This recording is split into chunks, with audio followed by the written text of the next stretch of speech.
আর মাত্র দুদিন পরেই শুরু হতে চলেছে আইসিসি চ্যাম্পিয়ন্স ট্রফি 2025। প্রশ্ন হলো, ভারতীয় টিম এবারে চ্যাম্পিয়ন্স ট্রফিতে কি চ্যাম্পিয়ন হতে পারে? 2013 সালের পর আবারও কি রোহিত শর্মারা চ্যাম্পিয়ন্স ট্রফি ঘরে আনতে পারবে? ভারতীয় দল কতটা ভয়ঙ্কর ও কোন কোন পজিশন ও কোন কোন ডিপার্টমেন্ট তাদের স্ট্রং রয়েছে সেটা নিয়ে একটু আলোচনা করব, তাই ভিডিওটি পুরোটাই দেখতে থাকুন। হ্যাঁ বস, 2024 সালের রোহিত শর্মার নেতৃত্বে টি-20 বিশ্বকাপ জয়ের পরে এই ভারতীয় টিমের কাপ জয়ের খিদা কিন্তু বেড়েই চলেছে। এইবারে চ্যাম্পিয়ন্স ট্রফি যে দলটি দুবাইয়ে মাঠে খেলতে গিয়েছে সেই টিমে কিন্তু প্রচুর অভিজ্ঞতা সমান রয়েছে। আমরা যদি ইন্ডিয়া টিমের প্লেইং 11-এর দিকে নজর দিয়ে দেখি, সেখানে কিন্তু বেশিরভাগ প্লেয়াররাই 30-এর বয়সের পাশাপাশি রয়েছে। তাদের যে কোনো পরিস্থিতিতে, যে কোনো কন্ডিশনে, যে কোনো ম্যাচের রং বদলে দেওয়ার ক্ষমতা রয়েছে। তাই এবারে চ্যাম্পিয়ন্স ট্রফিতে মোস্ট ফেভারিট টিম হয়ে কিন্তু খেলতে যাচ্ছেন বিরাট কোহলি, রোহিত শর্মারা। এবার ভারতীয় টিমে প্রবাবলি প্লেইং 11-এ কোন কোন পজিশনে কোন কোন প্লেয়ার খেলতে পারে সেদিকে আমরা একটু নজর দিয়ে দেখব। ওপেনার হিসেবে থাকছে ক্যাপ্টেন রোহিত শর্মা এবং ভাইস ক্যাপ্টেন শুভমন গিল। 3-এ খেলবেন বিরাট কোহলি, 4 নম্বরে শ্রেয়াস আয়ার, 5-এ কে রাহুল, 6 নম্বরে খেলতে পারে হার্দিক পান্ডিয়া, 7-এ রবীন্দ্র জাডেজা, 8-এ অক্ষর প্যাটেল, 9-এ কুলদীপ যাদব, 10-এ মোহাম্মদ শামি, 11-এ হর্ষিত রানা। হ্যাঁ বন্ধু, মোহাম্মদ শামি, হর্ষিত রানা এই দুই মেন পেসার নিয়ে ইন্ডিয়া টিম প্লেইং 11 সাজাতে চলেছে। আর তার সাথে হার্দিক পান্ডিয়া থাকছেন 3 নম্বর পেসার হিসাবে। এখন যদি ইন্ডিয়া টিমের প্লেইং 11 অ্যানালাইসিস করে দেখা যায়, সদ্য সমাপ্ত ইংল্যান্ড ওডিআই সিরিজে দুই ভারতীয় ওপেনারই সেঞ্চুরি মেরেছেন। দুর্দান্ত ছন্দে রয়েছে ভারতের দুই ওপেনার। ইংল্যান্ডের বিপক্ষেই শুভমন গিল ওডিআইতে সবচেয়ে কুইকেস্ট 2,500 রানের রেকর্ডটি নিজের নামে করেছে। ইংল্যান্ড সিরিজে শুভমন গিল একটা সেঞ্চুরি, 2টি হাফ সেঞ্চুরি মেরেছে। ওডিআইয়ে কিন্তু শুভমন গিলের এভারেজ 60-এরও বেশি। ওডিআই ক্রিকেটে আইসিসি র্যাঙ্কিংয়ে এখন 2 নম্বরে রয়েছে শুভমন গিল। সুতরাং সে যদি আইসিসি চ্যাম্পিয়ন্স ট্রফিতে যদি ভালো পারফরমেন্স করতে পারে, সে কিন্তু 1 নম্বরে থাকা বাবর আজমকে সরিয়ে দিয়ে 1 নম্বর র্যাঙ্কে আসতে পারে। আর 3 নম্বরে আইসিসি 3 নম্বর র্যাঙ্কে রয়েছে রোহিত শর্মা। রোহিত শর্মা নিয়ে কিছু বলার নাই, দুর্দান্ত প্লেয়ার, দুর্দান্ত leader, R leading from the front যাকে বলা হয়। গোটা ভারতবাসীর আশা ভরসা কিন্তু এই রোহিত শর্মা। আর রোহিত শর্মার সাথে শুভমন গিলের বোঝাপড়াটাও কিন্তু খুব দারুণ, বিগত 2-3 বছর ধরে আমরা দেখে আসি।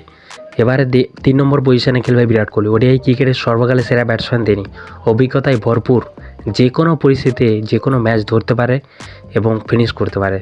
তাকে চেস মাস্টারও বলা হয়, যে কোনো ম্যাচকে একা হাতে ছিনিয়ে দিতে পারে তিনি। তাই শুভমন গিল, রোহিত শর্মা, বিরাট কোহলিকে নিয়ে ভারতীয় টিমের যে টপ অর্ডার কিন্তু এবারে খুবই স্ট্রং। ভারতীয় টিমের 4 নম্বর পজিশন পুরোপুরিভাবে শ্রেয়াস আয়ারের দখলে। অবশ্যই 4 নম্বরের সেরা প্লেয়ার কিন্তু এই শ্রেয়াস আয়ার। সে যেমন ফাস্ট বোলিং ভালো সামলাতে পারে, ঠিক স্পিনারদের ক্ষেত্রেও খুব ভালো স্পিন খেলতে পারে।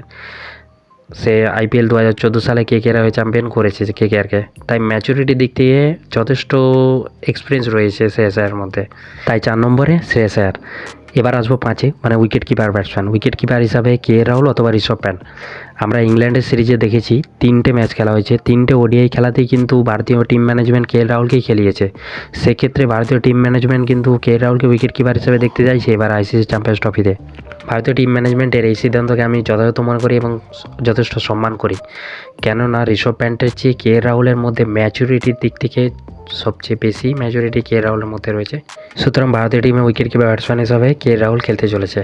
এবারে আমরা 6 নম্বর পজিশনে দেবো। 6 নম্বর পজিশনে হার্দিক পান্ডিয়া থাকছে, সাথে রবীন্দ্র জাডেজা, 8-এ অক্ষর প্যাটেল খেলবে।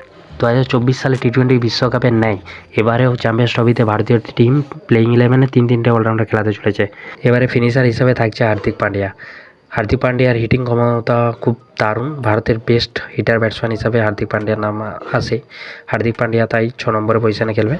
আর সাথে খেলছে রবীন্দ্র জাডেজা। রবীন্দ্র জাডেজা এবারে সদ্য সমাপ্ত ইংল্যান্ড সিরিজে 2 ম্যাচ খেলে 6 উইকেট নিয়েছে। রবীন্দ্র জাডেজার ব্যাট বল ফিল্ডিং 3টি বিভাগেই সমান দক্ষতা ভারতীয় টিমের খুব কার্যকরী হতে চলেছে। এবারে অক্ষর প্যাটেল আসবো। অক্ষর প্যাটেল খুব ভালো বোলার আর ভালো ব্যাটসম্যান, ভালো ফিল্ডার। আমরা সকলে জানি অক্ষর প্যাটেলের ক্ষমতা সম্পর্কে। অক্ষর প্যাটেলকে এবারে টপ অর্ডারে নামাতে হতে পারে, যেমন ইংল্যান্ড সিরিজে আমরা দেখলাম অক্ষর প্যাটেলকে 5 নম্বর পজিশনে নামাচ্ছে টিম ম্যানেজমেন্ট। সুতরাং এবারে আইসিসি চ্যাম্পিয়ন্স ট্রফিতেও কিন্তু অক্ষর প্যাটেলকে 5 নম্বর পজিশনে নামানো হতে পারে। অক্ষর প্যাটেলের যে কোনো পজিশনে খেলার ক্ষমতা রয়েছে, তাই ভারতীয় টিমে এক্সপেক্টর কিন্তু অক্ষর প্যাটেল। এবারে পেস বোলিংয়ে দেখব। পেস বোলিংয়ে দায়িত্ব সামলাবে মোহাম্মদ শামি। বুমরার আইসিসি চ্যাম্পিয়ন্স ট্রফি থেকে ছিটকে যাওয়ার পরে ভারতীয় বোলিং অ্যাটাকের দায়িত্ব এখন কিন্তু মোহাম্মদ শামির উপরে।